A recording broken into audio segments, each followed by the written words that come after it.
주거복지 전반이 끝나고 후반부로 들어가도록 하겠습니다. 주거복지 정책을 하는 건데, 이제 주거복지 정책 중에는, 어, 정부에서 공급하는 임대주택이 있어요. 임대주택. 크게 임대주택과 민간 임대주택, 공공임대와 민간 임대로 나눌 수가 있어요. 임대주택도요. 예, 그래서 주거복지 정책에서 임대주택이 차지하는 어떤 비중은 적지 않으나 우리나라는 유럽이나 선진국에 비해 많지 않은 편이 되겠습니다. 그래서 임대주택 방식이 있어요. 어떤 방법으로 보조를 해주나 방법이 있는데 대물 보조가 있고 대인 보조가 있습니다. 대물과 대인. 대물이라 하면 물건으로 아니면 대인이라 하면 사람으로 지원을 해주는 건데 대물은 그러니까 주택을 직접 지어가지고 공급하는 방식이다. 주택이나 택지를 직접 공급하는 방식이 되겠고요. 대인 보조는 사람이 직접 그 비용을 받아서 쓸 수 있게끔 하는 제도로서 주거비 경감을 목적으로 하는 주택 수당, 임대료에 대한 규제, 임대료 보조, 전세 자금 지원 등이 이제 사람에게 혜택을 주는 방식이 되겠죠. 그걸 다 통칭해서 대인 보조다. 대물은 주택이나 택지를 공급해 주는 게 대물 보조 방식이다. 라고 여러분들이 알고 있으면 되겠습니다. 그래서 민간 임대주택은 전세 가격이 1998년 외환위기죠. IMF 우리나라가 97년 12월 말쯤에 12월, 그러니까 97년 다 지나가는 그 한 해 끝자락에 IMF가 터졌어요. 그러면서 본격적으로 98년부터 경기가 하락이 되고 외환위기를 겪게 됐던 거죠. 그래서 이 98년 외환위기 직후에 이때를 제외하고는 지속적인 상승세를 나타냈다. 민간 임대주택이요. 그리고 99년 이후에는 전국 평균 10% 이상의 급등세가 지속되었고 전세, 월세 전환이 늘어나는 추세이다. 공공임대주택은 한번 볼게요. 공공임대주택은 그동안에 공급해왔던 어떤 임대주택의 한계가 있는데 지역별 수급 불균형, 골고루 공공임대주택이 지어져야 되는데 골고루 지어질 수 없는 사정이 여러 개가 있죠. 첫 번째, 집값 때문에 도심에 공공주택을 짓지 못하는 거. 그러면 저소득층은 출퇴근이 또 불편하게 되죠. 그러니까 이게 지역적으로 수급 불균형이 이뤄질 수밖에 없는 것이고 또 대규모 단지 위주의 공급이 되겠고요. 외곽 택지 개발지구의 공급. 영구적인 거는 이제 뭐 영원히 공공임대주택을 사용해라. 30년 이상 장기 공공임대주택, 또 공공임대주택이 있고요. 또 10년에서 20년 전세 계약을 한 다음에 임대료 부담 없이 공급하는 장기 전세주택 시프트죠. SH에서 하는 거. 다가구 주택 매입 임대, 기존 주택 전세 임대, 단신자 매입 임대. 뭐 단신자라는 거는 홀로 사는 가구. 뭐 할아버지 혼자, 할머니 혼자, 아니면 부모, 형제 아무도 없고 혼자 사시는 분들을 이제 단신자 매입 임대 아파트라고 얘기를 하죠. 그래서 민간 임대주택은 점점 가격이 IMF 이후에 상승이 되는 추세이고요. 공공임대는 뭐 여러 가지가 있는데 좀 지역별 수급 불균형이 이루어지고요. 대규모 단지 위주로 공급이 되기도 하고 외곽 택지 개발 지구내 공급이 돼서 조금 현실과 맞지 않는 부분이 있다고 할 수 있겠습니다. 그래서 임대주택을 공급하는 이유나 목적은 앞서 설명을 드렸고 주거복지 정책으로 임대주택을 공급하는데 그 보조 방식으로는 대물보조, 대인보조, 민간 임대주택과 공공임대주택이 있는데 민간 임대주택의 특성, 공공임대주택의 특성을 지금 얘기를 했습니다. 어, 공공임대주택을 보자 하면 종류가 있어요. 영구임대주택이 있고, 또 50년 공공임대주택, 국민임대주택, 매입 및 전세임대주택 이렇게 네 가지로 나눌 수가 있어요. 공공임대주택도 네 가지로 나눌 수가 있는데 영구임대주택과 50년 공공임대주택, 국민임대주택, 매입 및 전세임대주택 네 가지로 나눌 수가 있겠죠. 그 중에서 첫 번째 영구임대주택을 보겠습니다. 영구임대주택은 오로지 임대만을 목적으로 하는 주택이다. 우리나라 최초의 장기 공공 임대주택으로 우리나라 주거복지 전환점이라고 볼 수가 있겠죠. 영구임대주택이라는 거. 영구임대주택은 87년에 6차 경제개발 5개년 계획을 수정을 해서 사회 소외계층, 낙후된 부문에 대한 지원의 일환으로 실행을 했던 것이고요. 생활보호 대상자 등 이런 분들은 이제 지금은 생활보호 대상자 아니면 수급자라고 얘기를 하는데 예전에 좀 듣기가 좀 민망한 단어 같아요. 좀 차이가 있는 듯한 느낌이 같은 의미인데 영세민이라고 불렀어요. 그래서 영세민의 주거 안정을 위해서 25만 호의 영구 임대주택 건설 계획을 확정을 했다.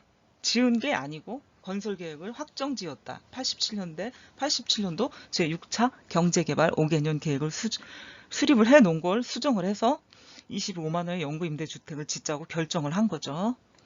굉장히 중요한 연도죠. 87년도. 그리고 영구 임대주택의 어떤 전환점을 마련하는 계기가 된 거죠.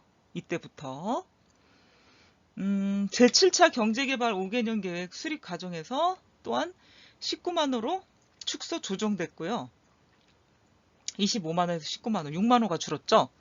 92년도 2만 호 계획을 끝으로 영구임대 건설 계획이 중단이 됐다. 그럼 계획이 있어야 실천을 옮기는데 계획 자체가 더 이상 나오질 않았기 때문에 영구임대 사회주택이라고 말할 수 있는 그 영구임대주택이 그렇게 많지가 않은 거죠. 우리나라에. 물론 공공임대도 많지 않습니다. 이 영구임대가 지어지지 않고 중단됐는데 공공임대가 뭐 더 많이 엄청나게 늘어날 수는 없는 거죠. 네, 그래서 이 7차 경제개발 5개년 계획 수립 과정에서 또 92년 그 계획을 끝으로 영구임대 건설 계획이 중단이 됐고요. 2008년 9월 국민주거 안정을 위한 도심 공급 활성화 및 보금자리 주택 건설 방안이 마련이 되어서 2009년에서 18년까지 10년간 영구 임대주택을 10만 호를 공급하는 계획이 포함되어 있었어요. 그래서 다시 영구 임대주택을 짓기 시작했죠. 25만 호를 짓기로 했는데 92년도에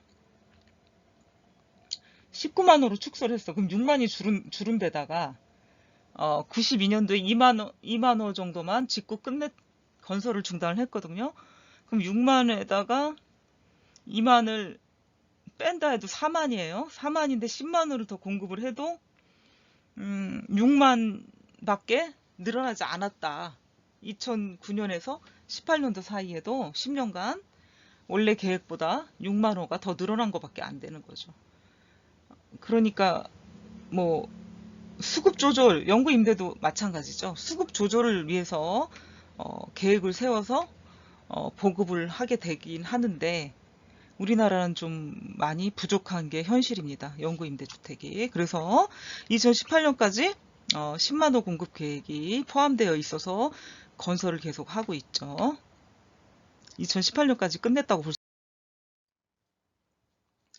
영구 임대주택은 정부가 호당 85%의 사업비를 제공하고 거의 정부에서 부담한다고 볼 수가 있겠습니다. 나머지는 다 지어지고 나서 임대보증금 형식으로 입주자가 부담을 하는데 거의 뭐 거저 아니면 거의 낮은 가격, 싼 가격에 이제 보급을 하니까 15% 정도 되는 거죠. 예, 그러니까 이제 뭐 LH 토지공사나 SH나 지방 도시공사들은 영구 임대나 공공 임대 주택을 지어서 남지는 않아요, 사실. 정말 취약계층과 저소득층, 노약자를 위한 그 투자를 하는 것이기 때문에 거의 그 투자 부분에 대한 회수가 안 되기 때문에 거기서 적자가 난다고 할 수가 있겠죠. 어떻게 보면. 그런 공공기관도 기업의 형태를 띠기 때문에 이윤을 추구합니다. 그렇지만 사기업이 아니기 때문에 100% 이윤만을 추구하는 것이 아니고 이렇게 사회 공공 복리 증진을 위해서 노력을 하게 되는데 그 부분에서 많은 흑자가 아닌 적자를 내고 있는 거죠. 네, 그 나머지 적자 낸 부분의 몫은 또 국민들한테 돌아가는 것이고요. 그래서 저는 열심히 누구든지 노력을 하고 성취해 나가는 기쁨이 있어야 된다고 생각합니다. 물론 각 개인마다 다 다른 그 성취감과 다 다른 액수가 되겠죠. 그렇기 때문에 일부 나라에서 또 개입을 해서 주거에 대한 정책이나 복지를 강구하고 있다고 생각을 합니다. 그래서 거의 공공기관들은 흑자는 나지 않는다. 임대 아파트 가지고. 입주 대상자를 한번 보면은 생활보호 대상자 중에서 거택보호자와 자활보호자, 의료부조자, 저소득 모자가정, 일군 위안부, 철거 세입자 등을 대상으로 영구임대주택을 입주하게끔 만들어주는 거죠. 그러니까 자격이 돼야 돼요. 입주 대상 자격이 돼야 된다. 2011년 기준으로 19만 675호의 재고가 있다. 주택 규모는 40제곱미터 이하이고 임대료 수준은 시세의 30% 수준이다. 영구임대주택은 다른 유형의 공공임대주택에 비해서 계층별 주거지 분리 현상이 심각해서 지역사회에서 사회적 차별, 단지 낙후 및 슬럼화 등의 문제가 발생하고 있습니다. 그러니까 임대라도 공공임대냐 영구임대냐 뭐 아니면 5년 10년 전환 분양 아파트가 되는 임대 아파트냐에 따라서 또 그 상황도 달라지는데 결국은 임대자가 들어가면 그 주변의 아파트에 거주하시는 분양 아파트에서 거주하거나 매매를 해서 거주하시는 분들은 좋아하지 않으십니다. 그러니까 차별적인 행동을 하고 싶지 않아도 그런 행동이 많이 나오는 경우가 많죠. 저 사람들 때문에 우리 아파트 가격이 떨어지고 있어. 저 사람들 때문에 영구임대주택에 사시는 분들 아니면 임대주택에 사시는 분들 때문에 아파트 수준이 떨어져. 뭐 이렇게 생각하시는 분들이 많다고 볼 수가 있겠죠. 다는 아니겠지만 그것이 이제 사회적인 차별, 지역 내에서 받는 차별이 될 수가 있겠죠. 그러니까 차별을 하는 사람도 잘 되고 인격적인 사람은 아닌데 그렇게 이제 모습이 시각적으로 아니면 현실적으로 부정할 수 없는 부분들이잖아요. 또 있어야 될 부분들이기도 하지만 예, 그렇기 때문에 사람들은 이야기를 할 수가 있는 거죠. 꼭 차별을 하기 위한 말은 아닐 수도 있지만 사회적인 문제가 되고 있는 것이죠. 그래서 이 영구임대주택을 어느 특정 지역에 짓게 하지 않고 그냥 새로운 아파트를 건설할 때마다 몇 프로씩 짓게 하는 걸 법으로 만들었죠. 그건 참 좋은 법이라고 생각을 합니다. 예, 그래서 요즘은 뭐 지가가 싼 곳, 비싼 곳 가리지 않고 재건축을 한다거나 재개발을 하거나 아니면 토지가 있는 곳에 아파트를 짓게 된다면 허가 조건이 그겁니다. 법적으로 명문화되어 있기 때문에 전체 세대의 몇 프로를 임대 아파트로 짓게 돼 있습니다. 예, 그건 참 바람직하다고 저도 생각을 합니다.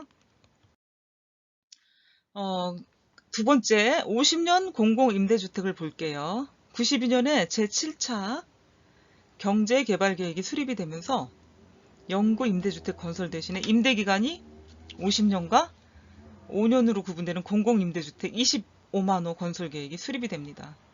거의 임대기간 50년이라면 영구 임대와 맞먹는 기간이에요. 우리 사람이 태어나서 20살 때부터 50년간 살아도 70세고요. 30대 살아도 80세예요. 거의 50년이라 하면은 거의 영구 임대와 비슷하다라고 볼 수가 있겠고, 5년으로 보는 공공임대주택은요, 5년만 임대해주고 더 임대를 하지 않겠다 그러면 나가시고요. 아니면 분양을 받아도 되는 거죠. 자기 아파트로. 그러니까 공공임대 5년만 살고 나가는 게 있고, 또 이런 조건이 있죠. 5년 후에 분양을 받을 수 있는 자격까지 주면서 5년 후에는 분양 아파트가 되게 만드는 또 아파트들도 있어요. 조금씩 그 내용이 다르다고 볼 수가 있겠습니다.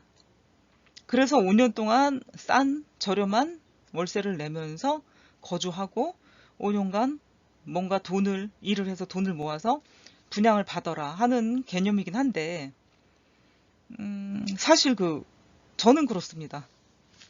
돈이 없으면 월세도 전세도 살 수 있어요. 그렇지만 돈이 없을수록, 더더욱 없을수록 월세는 지양해야 되지 않을까. 그걸 저축을 하면 좋은데, 그냥 그 돈이 나가는 거죠, 5년간.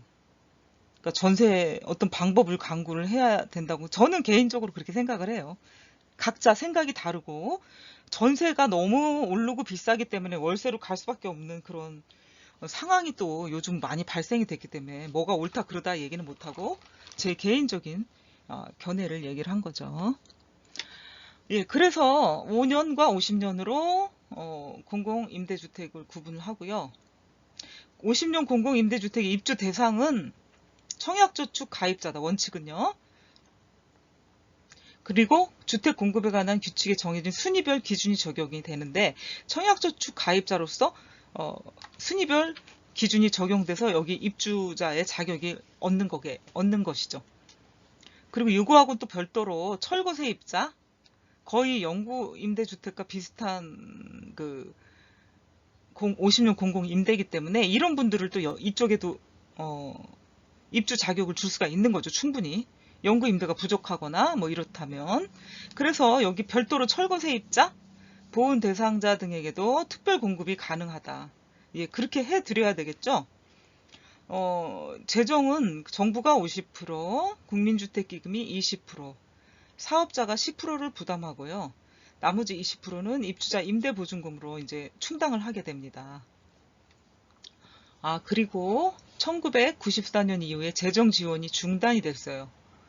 그러면서 기금융자 지원율이 70%로 상향 조정이 됐는데, 이로 인해 가지고 임대료가 올라갔어요. 올라갈 수밖에 없어.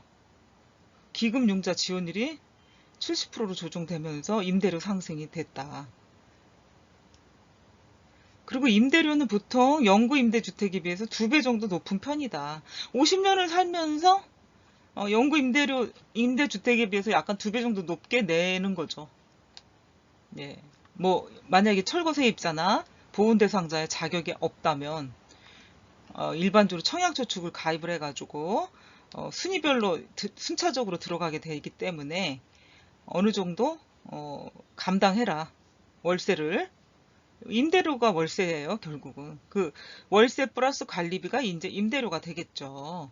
그러니까 여러분들도 그 임대료가 단순히 월세만 다달이 들어가는 세가 아니라 그 세 안에 경비 있죠. 또 관리소장 있죠. 관리소에 또 직원들 있죠. 뭐 청소 용역하시는 분들도 있고, 그런 분들을 모두 포함해서 드리는 월급까지 포함된 게 관리비라고 할 수가 있겠습니다. 그러니까 여러분들은 다 그런 개념을 가지고 있어야 합니다. 세 번째는 국민임대주택. 1998년 국민의 정부가 출범한 후 국민임대주택이 처음 도입이 되었다. 그러니까 공공임대가 있었고요. 뭐 영구 임대도 있었고 50년 5년 임대도 있지만 이 국민 임대는 또 조금 내용이 다를 수가 있겠죠. 이거는 그냥 일반 서민들, 뭐 취약계층이나 뭐 저소득층이 꼭 아니더라도 이게 수도권 중심 주택 가격이 상승하고요. 전월세 가격이 급등하니까 도시에서 근로자들, 소득이 좀 작은 근로자들을 위한 대책으로 2002년에 장기 공공 임대주택 확대를 위해 가지고요. 국민임대주택 100만 호를 건설하겠다 하는 계획을 발표했고, 임대 의무 기간도 30년으로 이제 확정을 짓게 되죠. 그러니까 50년과 30년의 차이는 있는데, 음, 이게 약간 저소득층에게도 업그레이드된 제도라고 볼 수가 있겠죠. 저소득층에서도 좀 더 수입이 괜찮은 사람들을 상대로 하는 게 국민임대주택이다. 주택 규모는 85제곱미터 이하이고요. 그러니까 영구임대나 공공임대는 더 작았거든요. 그러니까 삶의 질이 좀 높아져야 돼, 이제는. 2000년도 들어와서는 주택의 양적 공급은 충족이 됐어요. 그렇지만 질적 발전이 있어야 되고, 질적인 향상을 이제 추구하는 시대가 됐기 때문에 국민임대주택이라도 85제곱미터 이하, 그럼 34평 정도 돼요.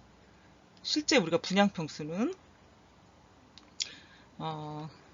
85제곱미터 이하이고, 입주 자격도 도시근로자 월평균 소득의 70%에 해당하는 소득 4분위 이하의 청약저축 가입 대상자이다. 임대료는 시세의 55에서 83% 정도. 그 다음에 공급 규모에 따라서 재정이 10 내지 40%, 기금이 40%, 사업자가 10%, 입주문이 10에서 40%로 비용을 부담하는 게 국민임대주택이다 라고 여러분들이 알 수가 있겠죠. 특히 국민임대주택은 장애인, 노약자가 입주를 할 경우에는 분양 시 신청을 받고 입주 전에 편의시설을 설치하도록 해주었어요. 그리고 2011년 기준 43만 1656호의 재고를 확보하고 있고, 2015년부터는 임대 분양 혼합단지를 조성했어. 그래서 한 단지 내에 여러 계층이 어울려 살 수 있도록 하여 사회적 통합을 유도하기도 하였다. 예, 좋죠, 이런 게. 뭐 임대주택이 어디 있는지 뭐 관심도 없어요, 사람들. 전부 분양 단지이기 때문에 거의 거기에 혼재가 돼 있더라도 뭐 굳이 구분하려고 하지도 않고 당연히 똑같은 컨디션으로 입주했나 보다 이렇게 생각을 하죠. 다양한 유형의 공공임대주택 중 현재 분양하지 않고 장기적으로 임대할 수 있는 공공임대주택은 2000년 기준으로 약 55만 호이고요. 이 55만 호는 전체 주택수의 3.2%에 불과합니다.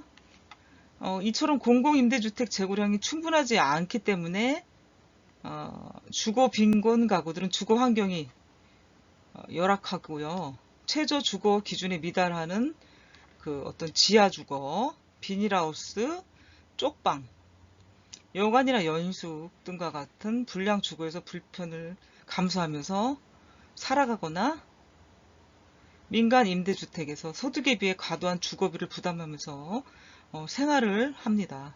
그러니까 이런 거 지하주거, 비닐하우스, 쪽방, 여관, 여인숙, 뭐 모텔도 되겠죠. 요즘은 여관, 여인숙과 모텔이 같은 개념이라고 생각을 한다면 이런 곳에서 또 아예 싱크대까지 놓여 있고 밥도 해 먹을 수 있게 만들어 놓은 곳이 있더라고요. 장기 임대, 장기 투숙객 같은 분들 있죠. 집처럼 사용을 하더라고요. 원룸처럼. TV에서 보니까. 그러니까 이 여관이나 여인숙 모텔들도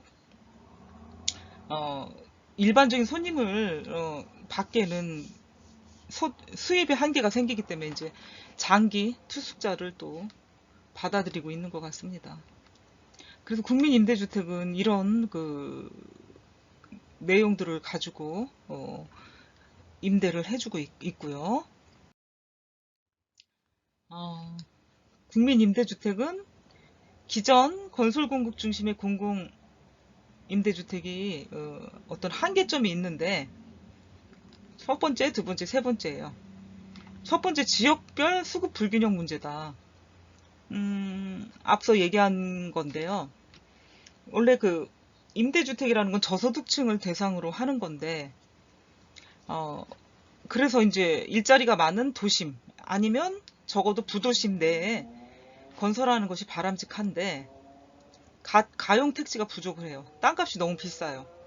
그러다 보니까 도시 외곽으로 나가서 대규모 단지를 조성해서 이제 공급을 하게 되는데 이제 이렇게 대단지형 공급 방식은 저소득층 수요자에게는 민감하게 반응하기 어렵다는 그 단점이 있는데 그게 바로 도심과 부도심의 일자리가 많기 때문에 외곽에 지어주게 되면 주거를 하게 되면 교통이 안 좋다는 거죠. 저소득층이기 때문에 자가용이 자가용이 많겠습니까? 거의 없겠습니까? 거의 없는 경우가 많거든요.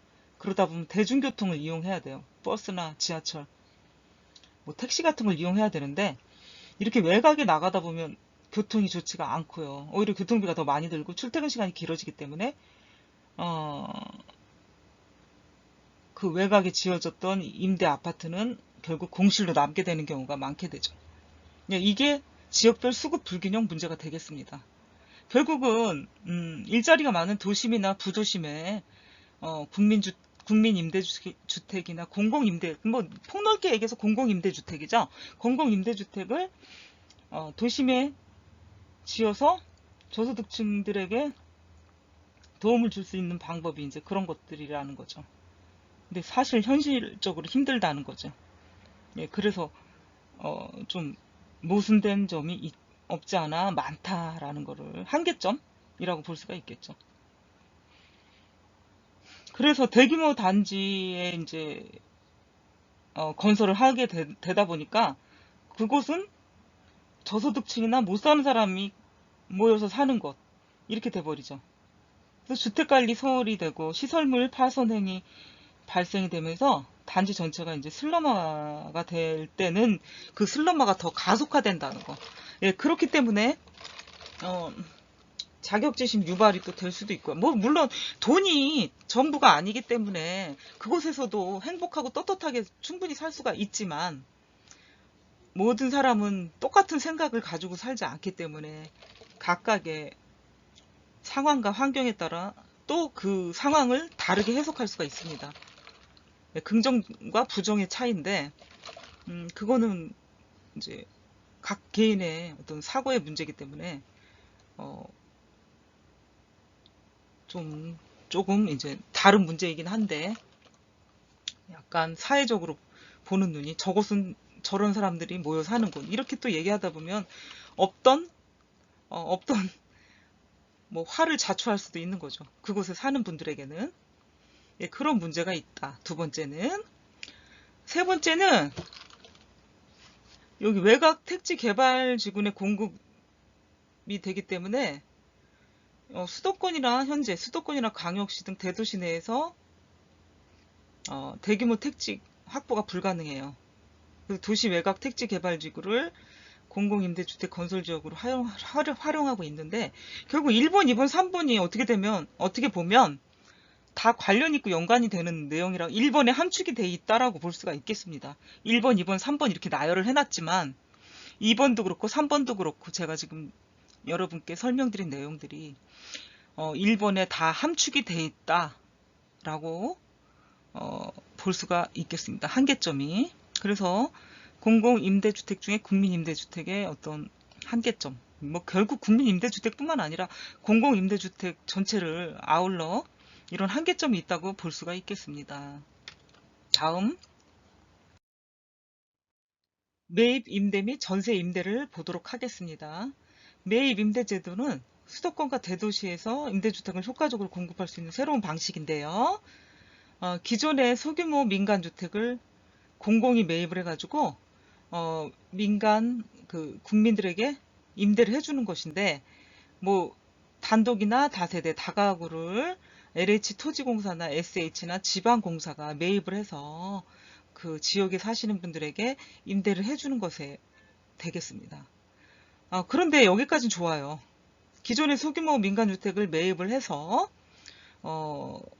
저소득층 국민에게 임대해 주는 건 좋은데 이것이 앞서 얘기한 것처럼 지역별 수급 불균형이 일어나는 이유 중에 하나가 도심과 부도심의 일자리가 많은데 도심과 부도심의 민간주택을 구매하지 않고 전라도 시골 뭐지 아주 외진 곳이나 노인 비율이 많은 곳에 주택을 사서 수년간 임대가 되지 않고 공실로 방치를 하고 그 공실을 관리하느라고 드는 돈이 더 많은 게 LH토지공사의 적자의 원인이었습니다.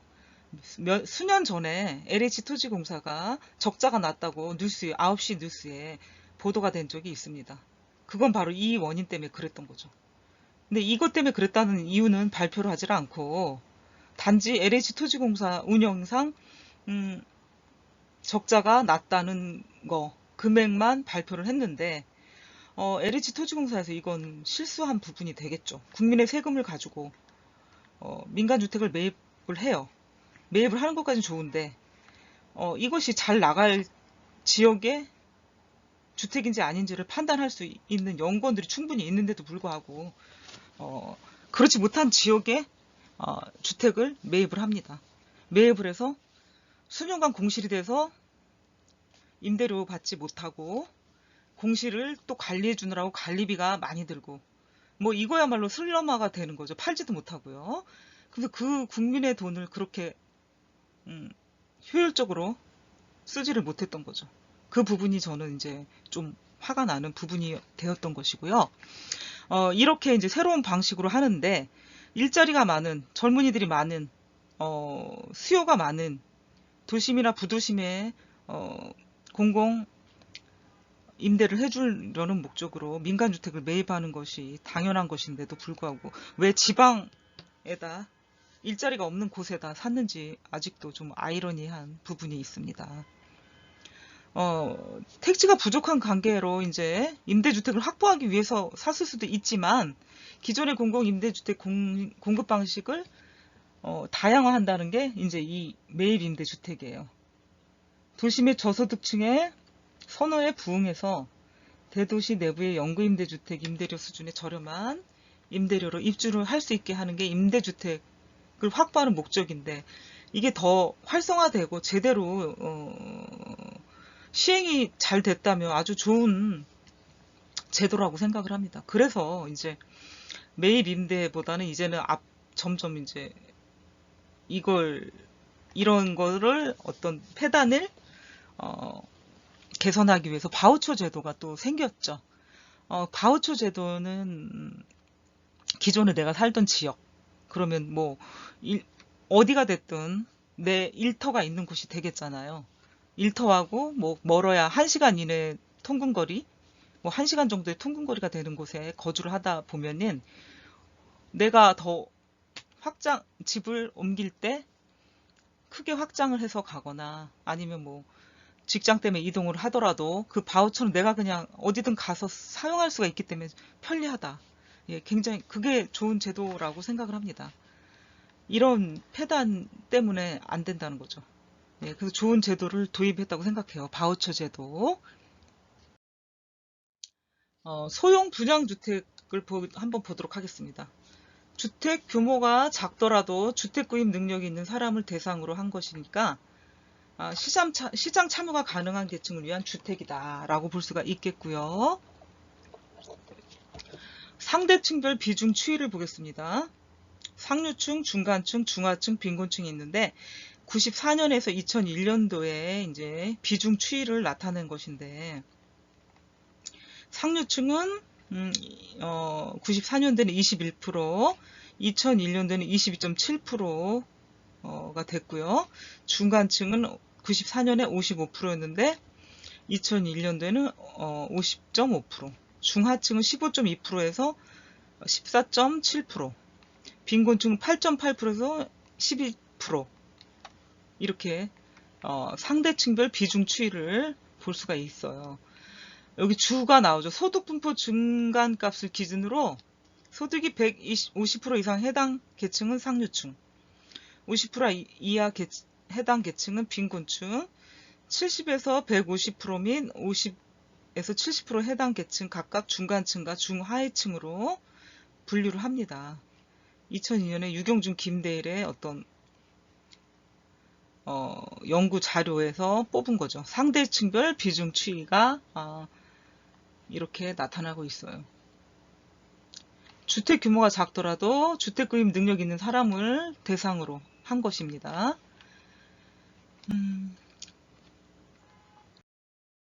한편 소득 계층별로 교육비 지출도 커다란 차이를 보이고 있어요. 당연히 소득이 높은 층이 교육비도 많이 나간다고 우리가 상식적으로 생각해 볼 수가 있죠. 물론 꼭 그런 건 아니지만 우리나라처럼 교육열이 높은 나라는 교육비로 많이 지출을 하고 있는 게 현실이에요. 그래서 소득 양극화는 고저소득층 간 인적 자본 투자의 격차를 초래한다. 그래서 결국은 예전에는 개천에서 용난다. 부모가 사교육비를 들이지 않고 또 관심을 특별히 갖지 않아도 부모의 모습을 거울 삼아 열심히 스스로 공부를 하거나 뭐 천재적인 뭐 두뇌 아니면 자신의 노력으로 돈이 없고 뭐 문화적인 혜택을 많이 누리지 않았던 지방 아니면 산골짜기에서도 인물이 낮다, 인재가 낮다 이런 뜻의 의미가 개천에서 용난다예요.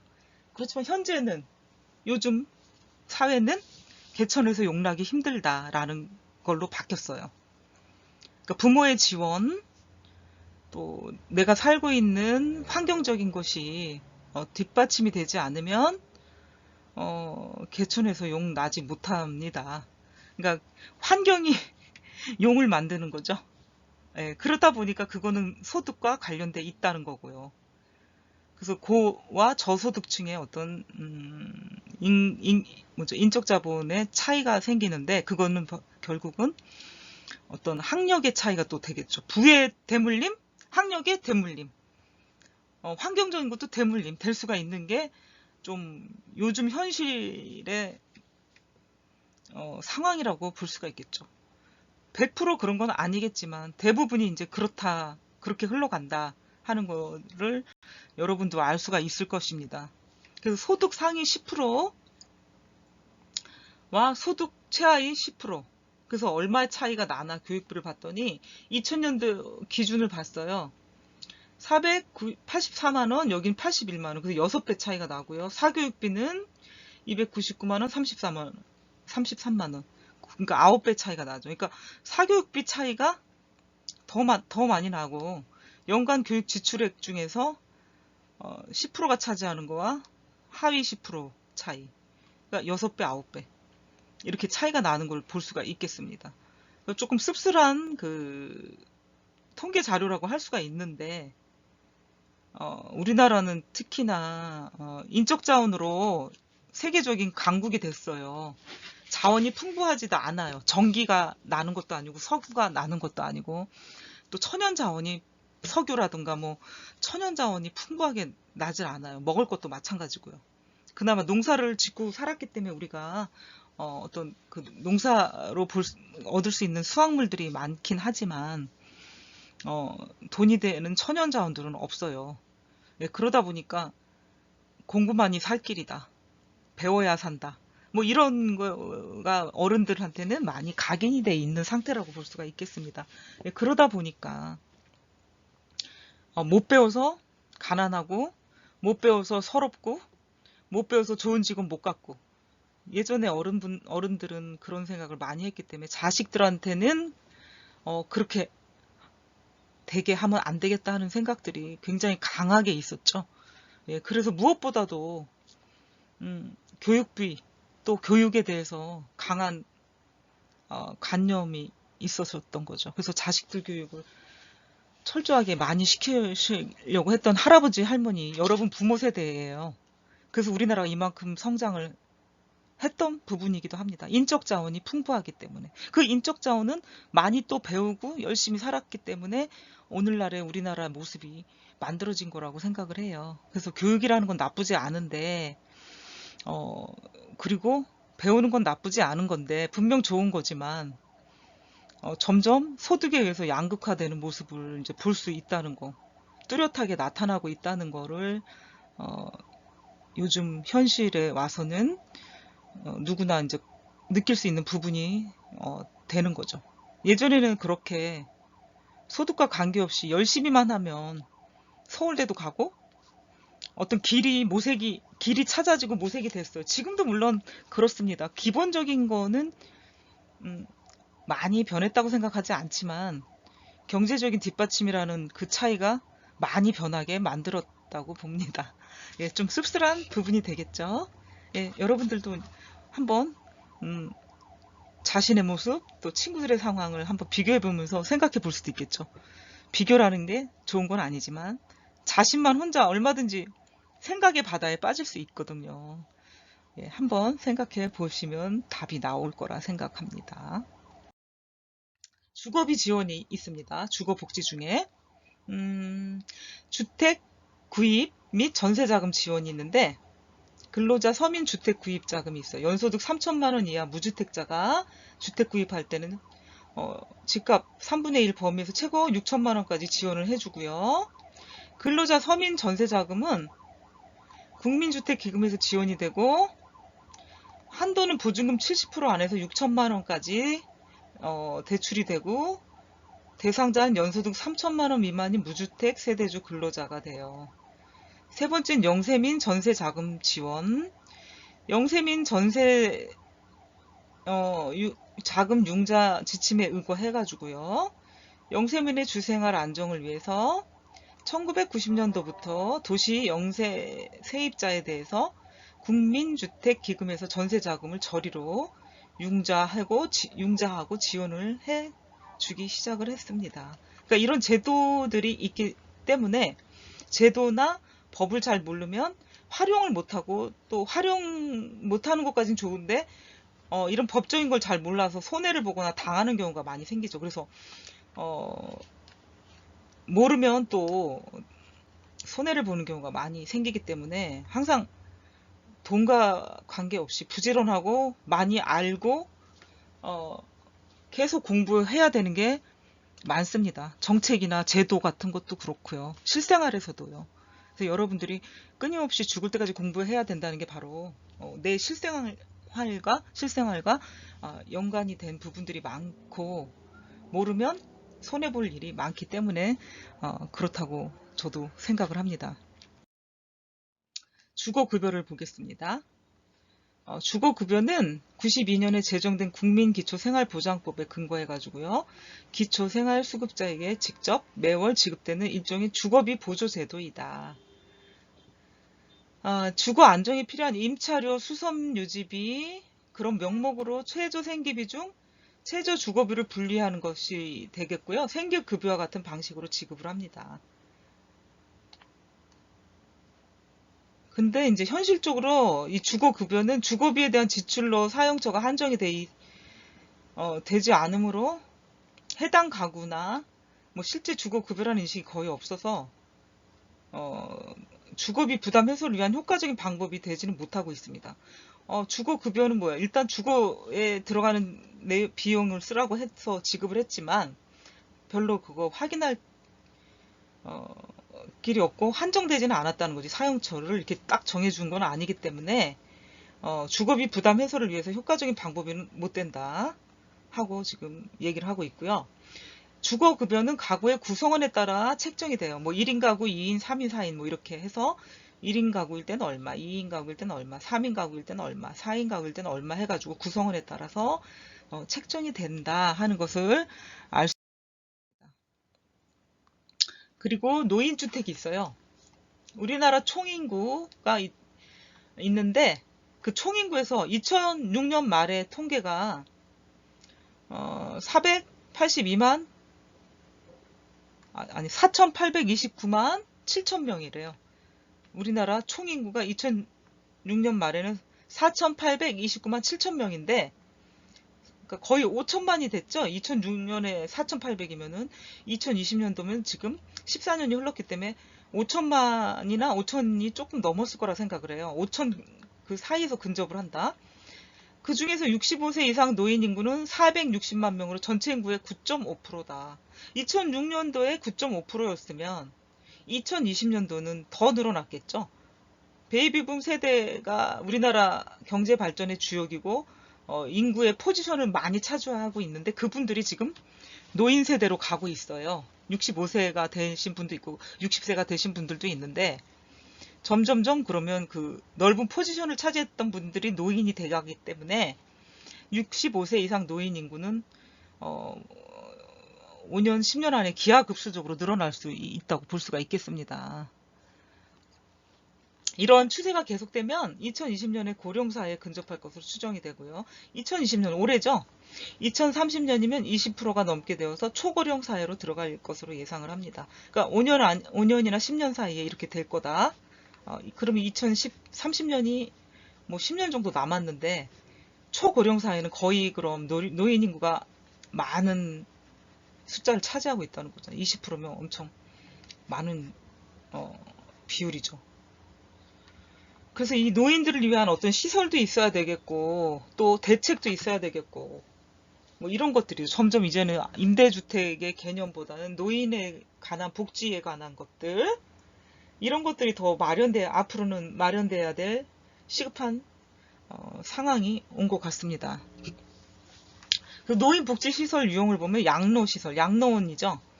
뭐 요양시설도 있고 뭐 여러 가지가 있는데 그 이제 통칭해서 양로시설이다. 그다음에 노인 공동생활가정, 노인들끼리 모여서 생활을 한다거나 뭐 분리세대로 이제 노인이 거주하더라도 노인들끼리 생활할 수 있는 시설. 그다음에 세 번째 유료 노인복지주택. 뭐 고급 보증금 몇 억에 월 몇백만 원씩 내는 그런 주택들이 있어요. 우리나라에도. 근데 그런 상류층 주택, 유로 노인 복지주택은 많은 노인들이 들어갈 수 있는 경제적인 상황이 되지가 않죠. 예, 그러니까 노인주택을 공공이나 지방자치단체에서 이렇게 좀 더 신경 써서 보급해줘야 될 필요가 있는 게 이제 앞으로의 노인 정책, 노인 복지 정책이라고 할 수가 있겠죠. 예, 그래서 노인 주택까지 살펴보았고요. 마지막으로 장애인 노약자를 위한 편의시설 설치 기준을 한번 보도록 하겠습니다. 주거 약자, 그러니까 뭐 장애인 노약자를 얘기하겠죠. 주택의 편의시설의 설치 기준 이런 분들을 위해서 어떻게 설치를 해야 되는지를 조목조목 내용을 실어 놓은 건데 출입문은 유효 너비가 85cm 이상이고요. 출입문은 옆에 60cm 이상 여유 공간을 확보해야 되고요. 출입문 손잡이는 레버용 손잡이 등 잡기 쉽고 조작이 쉬운 곳으로 설치를 해야 되고요. 바닥은 미끄럼 마감재 사용, 바닥 높이 차는 원칙적으로 없는 것으로 하고요. 불가피한 경우는 출입문 방풍턱은 1.5cm, 현관 마루 규틀은 3cm 이하. 그 다음 비상 연락 장치를 해야 돼요. 거실과 욕실, 침실에 관리실하고 연락할 수 있는 비상 연락 장치를 설치를 해야 돼요. 왜 노인들, 장애인, 노약자니까 어떤 일이 발생할 수도 있는 거를 가장 예측을 해야 되죠. 정상적인 분들이 아니니까 비상 연락 장치를 설치해야 된다. 현관, 동작 감지 센서 부착된 등을 설치를 하고요. 현관 출입구 측면의 바닥면에서 75에서 85cm 사이의 높이에 수직 수평 손잡이를 설치해야 되고요. 마루 규틀에 경사로 설치를 해야 되고 거실을 볼게요. 신청을 할 경우 바닥면에서 1.2m 내외 높이에 현관 바깥을 볼 수 있는 비디오폰을 설치를 해야 되고 조명 밝기는 600에서 900 럭스 이것도 신청이 있는 경우에 시각 정보기 설치 또 부엌도 신청을 한 경우에는 좌식 싱크대 및 취사용 가스 밸브를 바닥면에서 1.2m 높이 내외에 설치를 한다. 침실은 신청이 있는 경우에는 조명 밝기는 300에서 400 럭스 마지막으로 욕실을 보도록 하겠습니다. 욕실 출입구에 동작 감지 센서가 부착된 등을 설치를 하고요. 욕조 높이는 욕실 바닥에서 45cm 이하 위아래로 이동이 가능한 샤워기를 설치하고 자변기, 욕조, 세면대, 샤워 공간 주위에 적절한 위치에 안전 손잡이를 설치해야 합니다. 또한 욕실 출입문은 밖여다지로 하고 미닫이 또는 미서 기본문으로 설치를 합니다. 또 신청이 있을 경우에는 좌변기 옆에 75cm 이상 여유 공간을 확보하고요. 높낮이가 조절되는 세면기를 설치를 해야 합니다. 그러니까 여기에 주거 약자용 주택 편의시설을 이렇게 설치를 해야 주거 하시는 장애인이나 노약자들이 편리하게 생활할 수 있기 때문에 이렇게 설치 기준을 마련을 한 것입니다. 예, 그래서 오늘은 주거복지를 여기까지 강의하도록 하겠고요. 여러분들 강의 듣느라 수고하셨습니다. 다음 시간에 만나 뵙도록 하겠어요.